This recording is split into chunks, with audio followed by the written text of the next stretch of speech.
Welcome to the Epically Geeky Show, episode number 127. I'm your host for the evening, Eugene Stevens. Tonight's opening question is, what is the worst gift you've ever given someone? Not received, given someone. Chris, do you have an answer for this one, or? I do. This one was hard. Sorry, I'm a little sick. Sounds like it, lady. I'm sorry. I sound worse than I am. No, it's fine. Logan was making fun of me. She kept playing that, that teenage character from The Simpsons whose voice cracks. Yeah. Yes, ma'am. Sorry. So this was hard because you don't want to count when you're a kid because that doesn't count really because yeah, usually you don't have any money. You don't really get it yet. And then I never really gave gifts when I was a teenager. And then it wasn't until Ray and I bought our first house and we were living together. We were engaged, I think. And he had gotten laid off a month before Christmas. Oh, and no. I worked at a grocery store. So between unemployment and my minimum wage part-time job, we had no money. So we made Christmas gifts and we decided to make barbecue sauce and spice rubs for everybody. It was not good. Everybody was really nice about it, but that was like the worst one was because we just had no money. Ray was really embarrassed about it. He felt really bad. It was made with love. It was made with love, but it was not tasty. Aww. We get it, but that's all we could do. And that was probably like the worst one because we just couldn't do anything else. And it already cost us, like we were pricing it out and it was just like, well, do we have to give people gifts this year? Sure. Yeah. Right. It's gonna be pricey. Well, Jen, do you have an answer for this one? Not really because one, I was bad and didn't, get the question until the last minute, but I can't think of anything offhand. I would say for me, the worst gifts are just like when I have to just give somebody something generic because I don't know them or I didn't have time. So like I don't know. When I grew up, whenever I would get like a lotion or a Bath and Body set or something, to me that was always like the lamest. So when I give people something like that, I always feel bad because I'm like, this is a cop out, but some people really like that stuff, and depending on the brand, So I guess that kind of thing, when it's just kind of one of those, what do I have on hand gifts versus something really, personable. Yeah.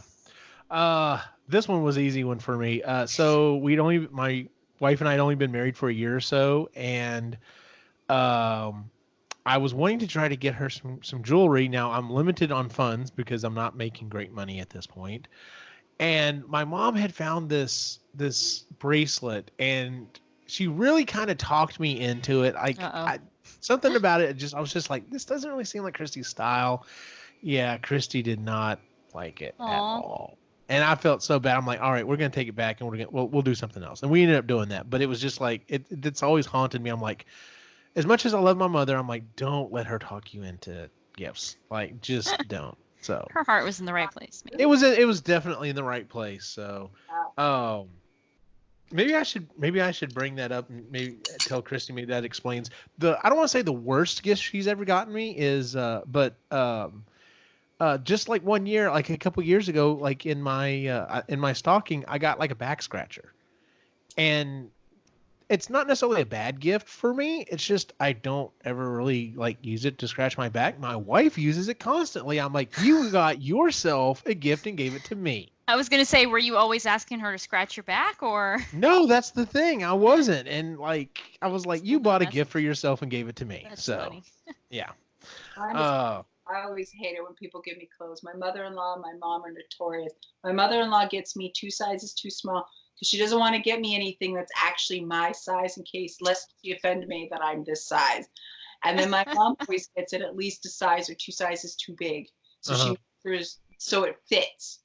So yeah, I always have clothes that are ugly and either too big or too small.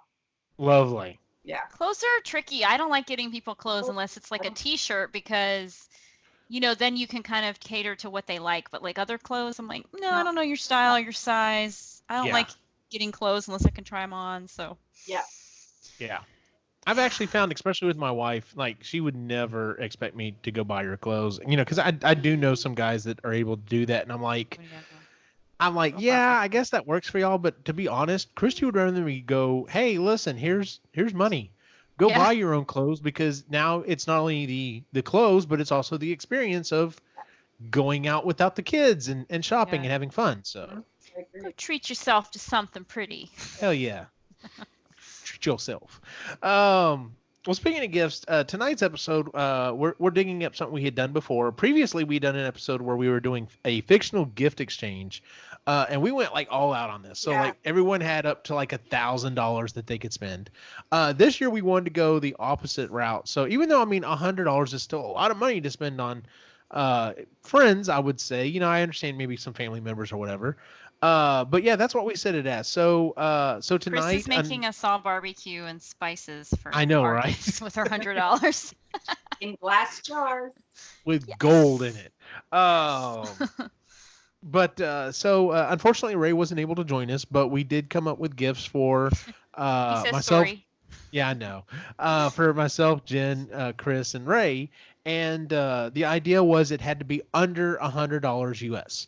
So would anyone like to start, or do we want to do this like by persons? Do we want to pick, like, say Ray and say what we all would have gotten for him? Sure. I think that's what we did last time. That worked out. Okay, let's do that. Well, tell you what, let's start with Ray and see what we would have gotten him. Would anyone like to go first? I'll go. All right, Chris, what would you have gotten Ray for $100? For $100 American, which is a big deal here because it's way more than Canadian. Yeah. True. So it would be a day down in Toronto. Even though I don't like going, that's like where everything is. That's fun to do. So it's $20 to do the Hockey Hall of Fame. I knew you were going to say that. We're going to do the Hockey Hall of Fame. Nice. Hockey Hall of Fame. And then it's just over $30 to do, there's this big aquarium down Toronto. It's called the Ripley's Aquarium. And it's massive and really, really cool. Anyways, there's something called Sharks After Dark. So it's a little bit discounted, but you get to go after 5 p.m. and you can stay till they close. And it's sort of there's a lot less crowd. So it's nicer. You're not inundated with people and crying children. So do that. And then there's a restaurant called Jack Astor's, which makes like the best chicken fingers ever. Uh-huh. And that's the only meat that Ray can eat. So $50 to that so that he get a big plate of that, and he can have some beer too. Good deal. Well, that was like in and around $100. It's a little bit over, like $2 over, but fun day in Toronto. And yeah, and he got fun. And I told him that he approved, so he said, "Okay, cool." He approved. He approved. Well, Jennifer, what would you have gotten Ray? Okay, so when I went to visit in August, we went to this art center. I think this is the one we went to. I had to do some Google like investigating, but the Southampton Art Center, is that the one right by your work? Like right, literally. Is it? It's the what? It's an art school. Okay, well, they had a bunch of like, just art on display for artists that were selling their stuff. So I'm gonna just say this is the one we went to. And while we were there, I think he inquired or just kind of, passively said, hey, what's your policy on displaying? So I would pay for 2 months of studio fee so that he could display his skateboards at the art center, because they're $60 Canadian, which is $45 US. So that's $90 for 2 months. Nice. Just so he can test the waters and see if he wants to keep doing it. So very cool. That's a good one. That is awesome. Really great. Yeah. It's like art. That's cool. I went along kind of within the same realm there. So actually kind of have an announcement at the end of the show and to talk about a few things, but I've talked about it with some of the other people on the show, and we may be doing an additional show about basically kind of like a support group for ourselves who are creative, just to kind of uh, keep us going. Give us it's going to be a way to vent. It's going to be a way to talk about the things that we're working on, and of course, hopefully, support each other, and kind of keep giving each other encouragement to keep going. So because we all need that. I mean, we're all friends. We have these Facebook channels that we talk on constantly or whatever. But I thought it would be nice to maybe do a show once a month where we can just kind of say, this is these are my goals. This is what I'm working towards, and then report back and be like, yeah, I didn't get anything done this month, or I got a lot of stuff done, or whatever it is. So, so keep that in mind with the gifts that I'm giving. So first off, for Ray, I know space is kind of limited for y'all up there. So I was trying to figure out a way that I could support his painting and hopefully make things a little easier, maybe.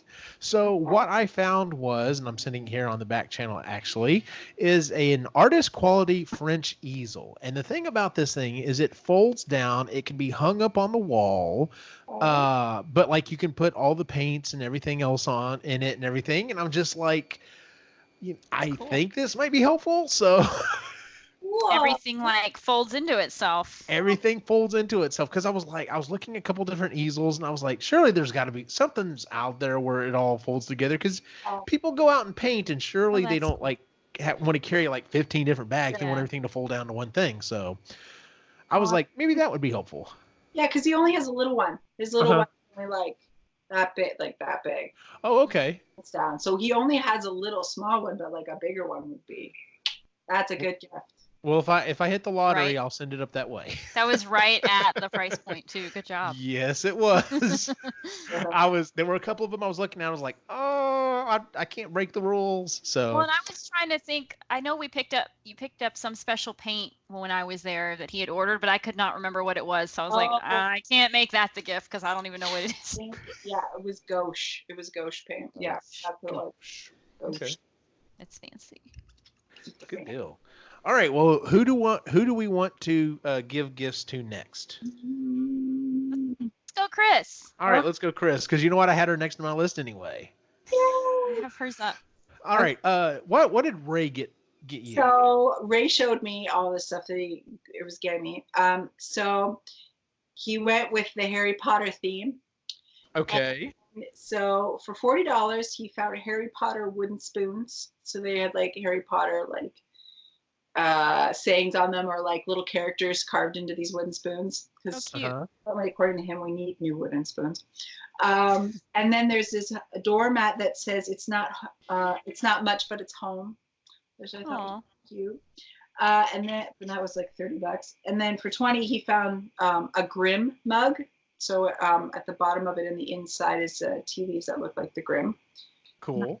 And then the last one for $10, because he says I like to decorate in weird spots, which I don't understand what he means, is this decal, this Ministry of Magic decal that goes on the back of your toilet seat. Like inside of the lid, you put it there. I have a polyjuice potion recipe on the back, on the inside of the door of our medicine cabinet, so I think that's what he's going to get me. Nice. That's cool. Yeah, it's like he knows you or something. I know, right? Maybe.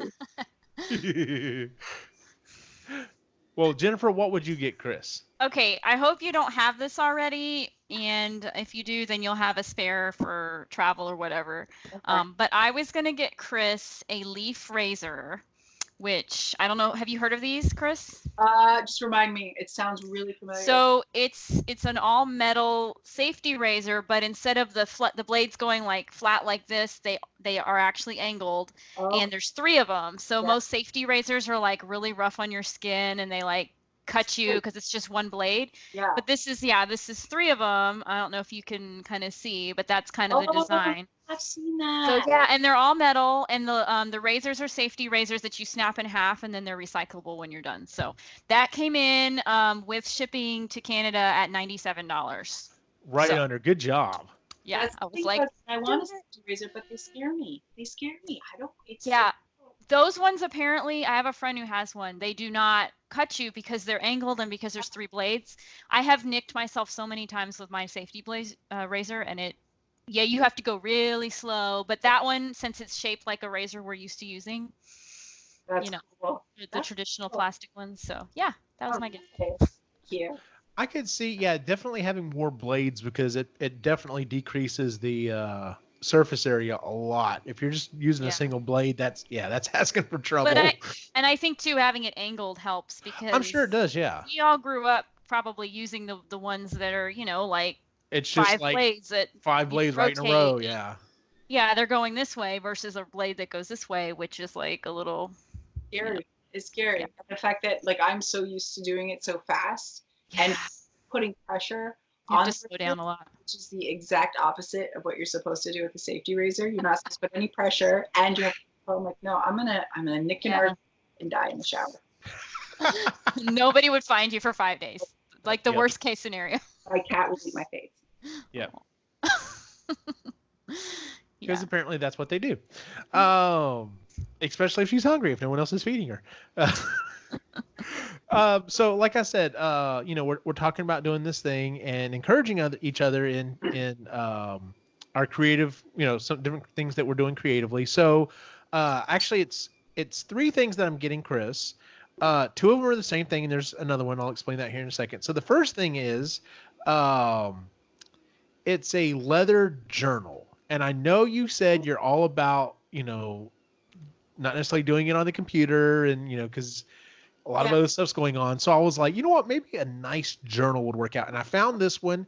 It's leather, it's in leather. It's got this key that actually uses to kind of like hold it together. I was like, it's just a good looking journal. I was like, man, I may actually have to get one of those. But yeah, I found these journals and I was like, those are too freaking cool.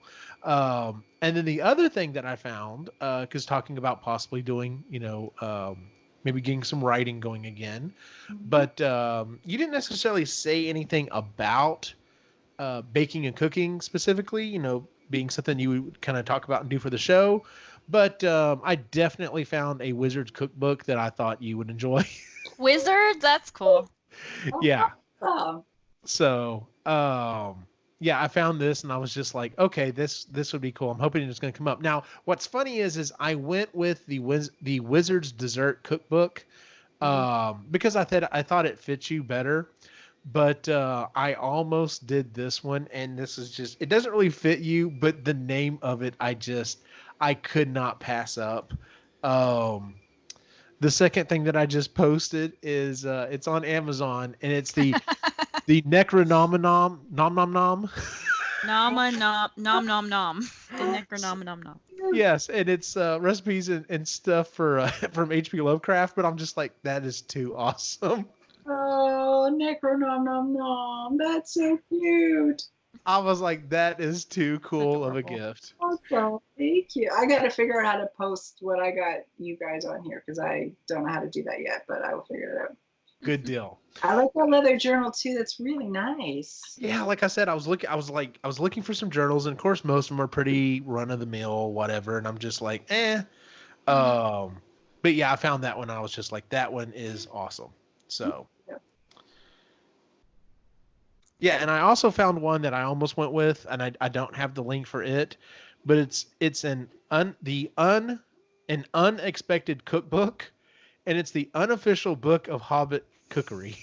Oh, I do have a recipe for lambus bread. Oh, okay. It's vegan though, so it's not like truly good, but yeah, it's really good actually.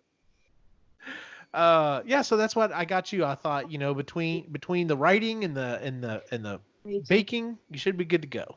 Okay. So, well, do we want to do Jen next? Yeah. All right, yeah. What am I getting for Christmas? Yay! Make believe Christmas. Okay.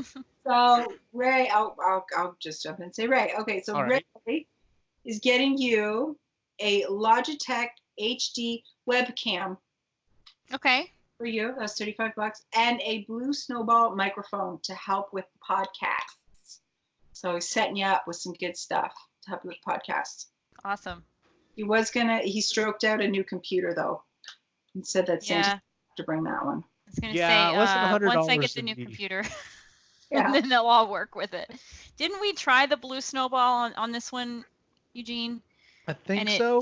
wasn't compatible Oh, with It something. wasn't working on the yeah, so But I'm getting a new computer, damn it. Like, yes, we've got to figure that I out. can't deal with this bullshit. Well, Okay. what would you do, Chris? I got you two things. They're the same thing, but they're two separate things. So a year-long pass or year-long membership to both the Ziegler Botanical Gardens and the Lady Bird Johnson Wildflower Center. Ooh. You can. They also have events and workshops where you can learn about indigenous plants and gardening. And it also allows you with free admission to more than 320 gardens in Arboreta. Arboretums. Yeah, thank you. Across North America through the American Horticultural Society. Woo woo. So for a whole year, and they're $50 each. I've never been to the Zilker Botanical Garden, but the Lady Bird Johnson is really nice, and I've been to a couple of their events, and they do a lot in the community. Well, they were both on like the top 10 in Austin, so I figured Nice. the Zilker one came up number one. So Yeah, and LBJ actually does. They do like they collect seeds. And they have a seed library where they're trying to, inventory and index all this, basically every seed in the world or something. And it's a really cool project because, if something happens and when we lose everything, they have backups or whatever. So they do good work too. So I thought that might be fun, and especially because you can other places across the country because you travel so much. So. Yeah, I love it. That she does. Well, unfortunately, Ray and I were all on pretty much the same page. Although I went all in on the one, and I was going to get you a Blue Yeti microphone. Now, yes, once again, you would need a new laptop for this to work with, but these things are pretty insane. What's the difference between that and? The ball is a little bit cheaper. The Yeti is like what a lot of professional podcasters will use. Okay. I prefer this microphone that I use now just because it only picks up things that are only about that far away from it, which is good because, like I said, I've got 3D printers and stuff going on right now. But this thing would be, especially for being in your house, would be great because you can. There's modes in it. You can tell it to be just very short range so that it will pick up so you're directly speaking into it. But if you did run into a situation where you were going to interview someone, you literally could sit the thing in between you and both talk, and it would pick it up great. So, because you've been doing some really, really awesome interviews. So, well, thanks. None of them are in person, but I know they're not in person, but still, you've been getting some really good people for your show. Well, thanks. Yeah. And the show he's talking about is Sustainably Geeky, if anyone has not subscribed yet. Chris and I are on it. And you are on it, which I'm sorry I did not make last one. That's okay. It's all about the environment and sustainability, and if you're into that stuff or just want to learn, check us out. Nice. Shameless promotion. Absolutely. All right, so what did y'all get me? So Rick got you a Caltech 3D scanner, so you can build a kit for your 3D scanner. Oh, so I guess it's a build kit for a 3D scanner. I don't know what that means. But that's what he got you. Apparently it's $99. So is it so you can create your own designs from something, or? No, it would be so that I can scan a real world object. Yeah. And it should make it so that I can use it as a model to start, copying it. Cool. So yes, that's what it is. That's how he explained it to me. Okay. So when your friend Jennifer's like, "Hey, can you print a piece of this thing that broke for me?" You know what though? It would thing in and instead of having to measure it, it would actually probably, depending on how good a scan job it does, it would probably be at least a good start so that I could get all the curves and everything else, and then if I need to change some of the measurements. But yeah, it's something that I keep planning on looking into. I just have not gotten around to it. So, well, very cool. Okay, so I got you. There's this, I was trying to think Ghostbuster, and I know you already have a lot of the little things like patches and stuff like that. So there's this, so I was trying to think of an experience. So there's this place in Plano, Plano? Plano. Yeah, Plano, Texas. It's called Void, the Void, and it's this VR experience. And one of Oh, yes. it's called Ghostbusters Dimensions. Yes. You get to go. I think it's like with two people. I think each ticket's $33. Yes. Oh, nice. So two people, it was $60. And then I went over because you have to have dinner out. So I'll give you. I originally thought the Galaxy B&G, but if you're already in Plano, a restaurant there would probably be better. And you can make like a whole day of it because it's like a 3-hour drive for you.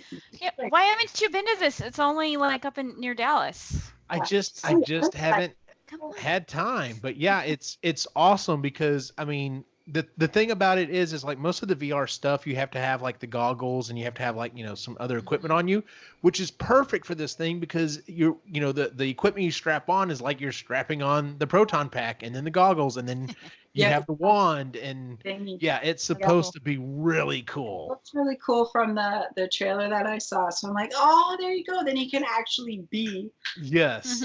Ghostbuster. How cool would that be? That's awesome. That is very cool. Yeah. Okay. Very awesome. All right, Jen. Well, I don't know if I can top that, but I found a Ghostbusters employee welcome kit. Yes.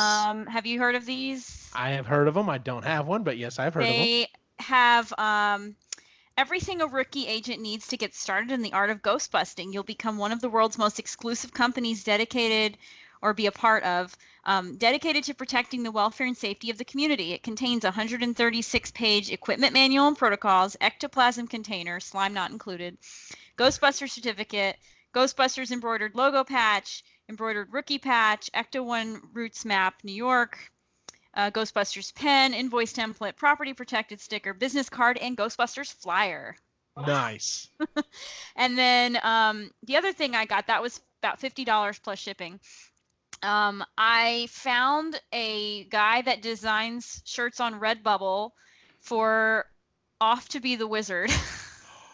Seriously? I don't know how. I just Googled Off to Be the Wizard Magic 2.0 gear, so I'll send you the picture, but it's pretty cool. It's a little hokey looking, but it's a t-shirt. So I'll get you that t-shirt. It ends up being like $25 with shipping. That's I know, it's awesome. like you can't find that anywhere, so No. I'll send you the pictures now. So yeah, that comes out to like a little under $100. I think like $90 for both. That's awesome. Yeah. Hell, I'm gonna have to look into the shirt anyway. Look at how he designs Martin's cape and stuff. It's pretty funny. Like, it's not what I pictured, but. Okay. And then Philip is right behind him. It's my very God. like it's like very cheesy looking, but it kind of worked for this. That's hilarious. I'd sport that.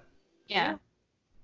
And the guy was like, yeah, when you look at the description, I'm a big fan of this book series, Off to Be the or Magic 2.0, so I made a shirt for him. It's like nobody All right. That's nobody sells it. Yeah. Very cool. Yeah, totally off my radar, but yeah, that's awesome.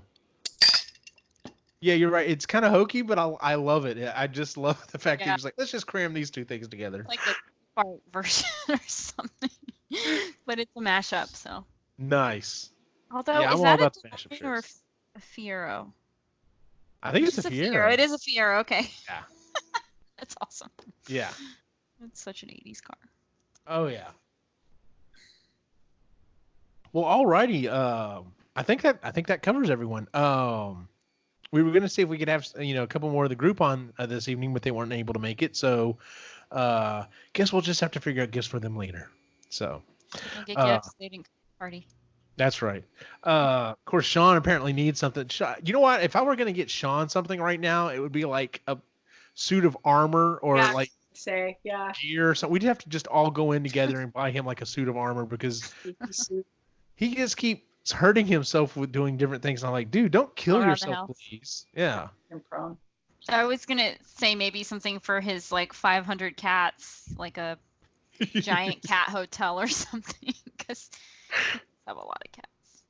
A little bit. They got a big old house, so they wander around. There you go. Well, let's go ahead and move on to our picks and pans for the week. Would anyone like to go first? I had to think about this. All right. Tell you what, I'll go ahead and jump in real quick. I think I actually have a third one I didn't write down, but the first one is Embrace Your Weird, the book that we just finished reading by Felicia Day for the book club. I enjoyed the book. The reason I'm really picking it is because it's kind of spurred something in me, and like I said, maybe. That's where this came from. Yeah, gonna have some changes going on here pretty soon. The second thing that I'm definitely giving a pick to is it's a new podcast series. The guy who does it, his name is Justin Robert Young. I know him from several comedy podcasts, but he also does a politics podcast called Politics. And he did, over the last 2 years, he's been doing a lot of research, and it's only going to be like a 6 or 8 episode series. It's called Raise the Dead. It's on iTunes and everything else.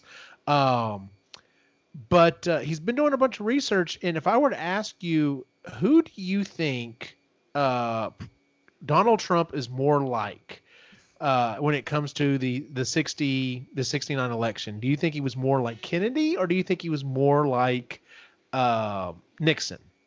Nixon. Really, like Kennedy? His Kennedy, whole like Nixon's though. Kennedy wrote the book on modern elections. Like, he's the one that started the whole thing about going out and campaigning before the big convention. He's the one that started doing stuff on television and radio and actually going out there and really selling himself.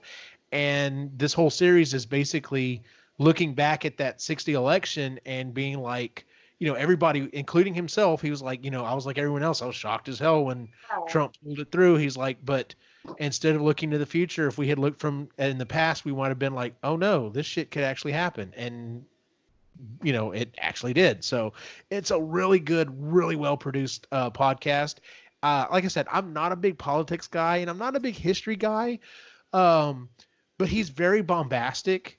And so as he's telling this story, he gets very energetic and he makes it fun to listen to. So if you have any remote interest in politics or history or just how the hell did we end up where we are today, it's actually a really good listen. So yeah, if you get a chance, if you're looking for something to listen to, look for Raise the Dead on pretty much all the different podcast things. So I knew there was a third one that came up, and for the life of me, I can't remember what it is. I don't know, Baby Yoda. Baby Yoda head. Baby Yoda. So, all right, Chris, do you have a pick or pan for us? Do I have? Well, the pan is I'm sick, so that sucks. Boo. So Jeremy little things. But my picks are, there's a new docuseries on Netflix. It's by the makers of Rotten. It's called Broken. It's only 4 episodes. They're about an hour each, and it goes through.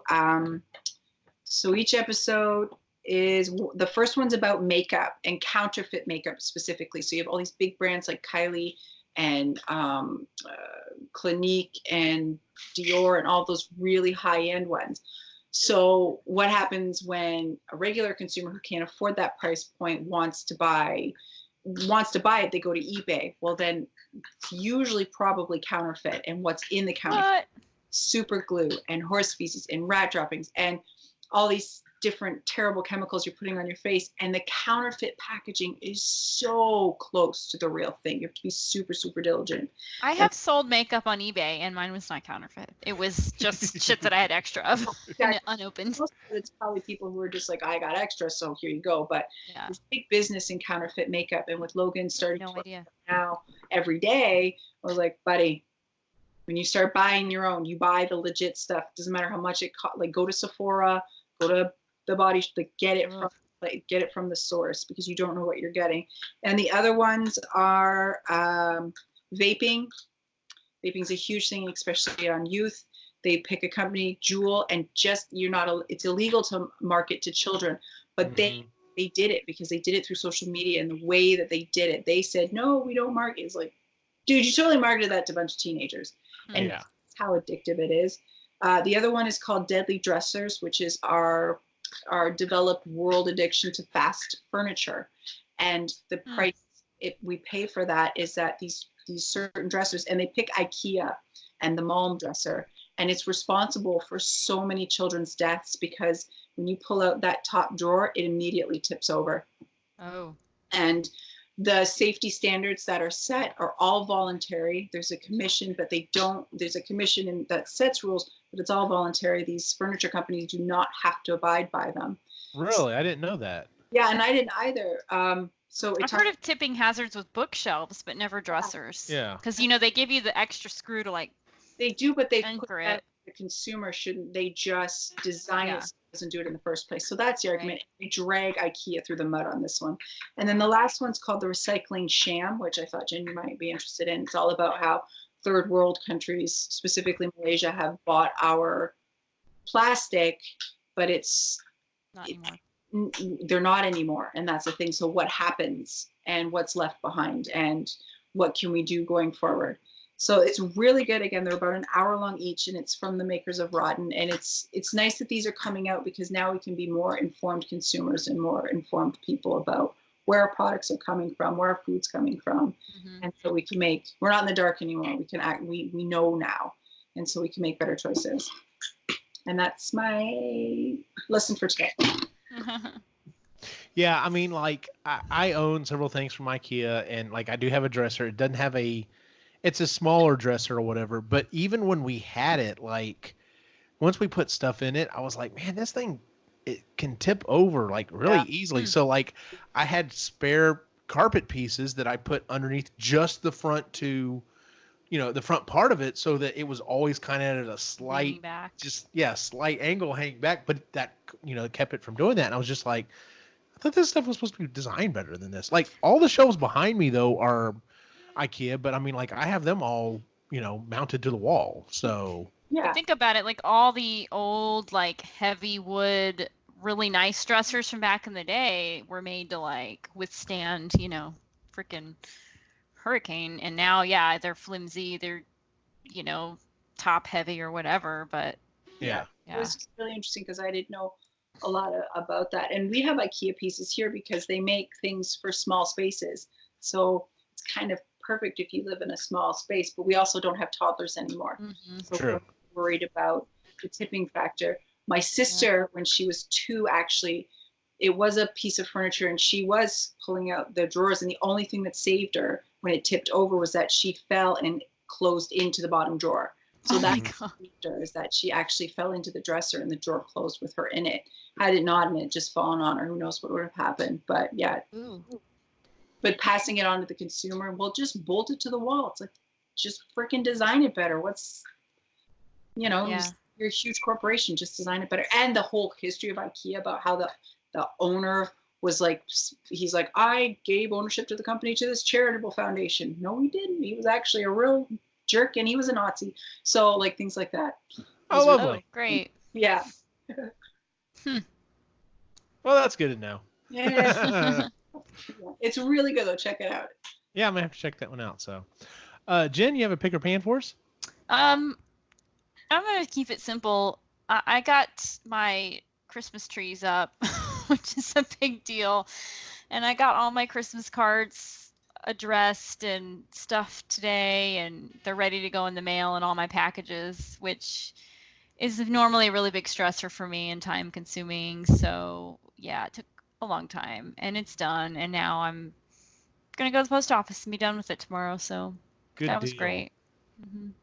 Yeah, Christy's kind of freaking out about wrapping stuff. I'm like, I will help you with it. I always do it every year. I actually wrap presents better than she does, but I don't want to let her know that.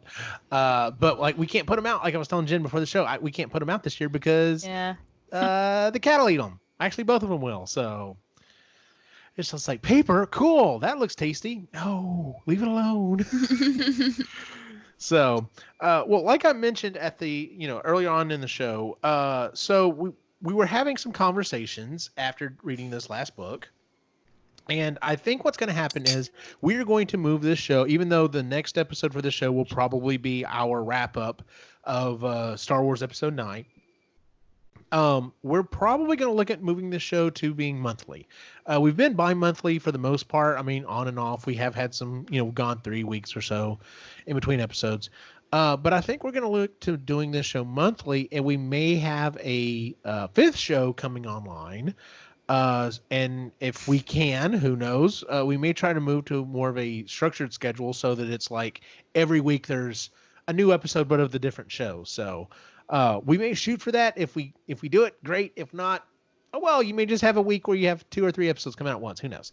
But yeah, so we're not going away. It's not that our interest in this show is waning or anything like that. It's just I really would like to start something where we can kind of like I said, vent or talk about the creative process and what we're going through, because most of us are doing something that is creative in one way or the other, whether it be doing an environmental podcast or picking up writing again or designing 3D models and printing stuff. But yeah, so and we're going to look to maybe start doing that here in January.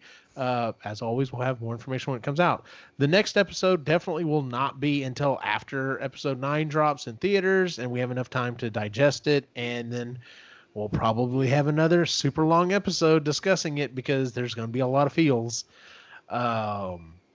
So anyway, as always, you can find us at Epically Geeky on Facebook, Instagram, and Twitter. You can find the actual show, all of the shows, on our website, epicallygeeky.com.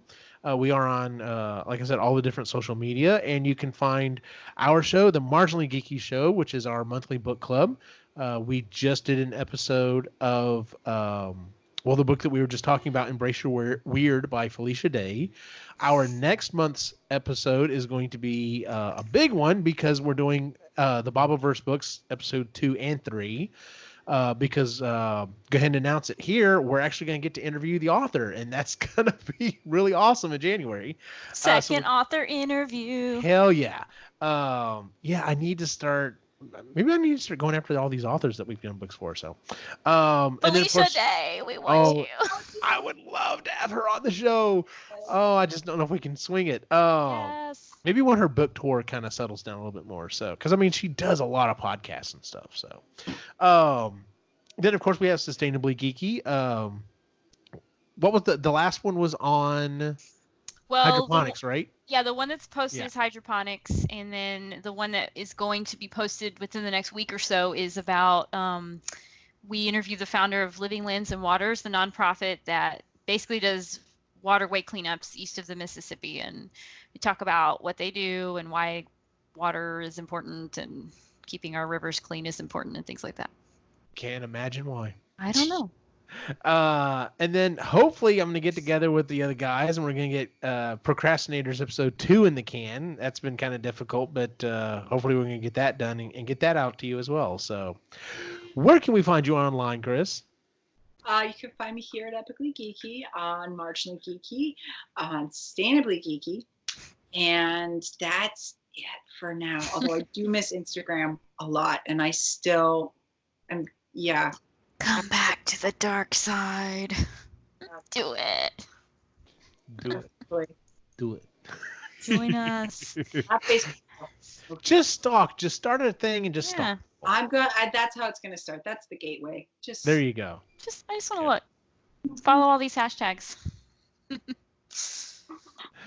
Jen, where can we find you online? You can find me here on Sustainably Geeky and Marginally Geeky when I have read the book, and just keeping it real. As well as Facebook, Instagram, and Twitter at Het's Gonna Be Me. Still love the handle. Het's Gonna Be Me. And then you can follow my individual wacky adventure at Optimus Gene on Facebook, Instagram, and Twitter. For everyone on the site, have a good night.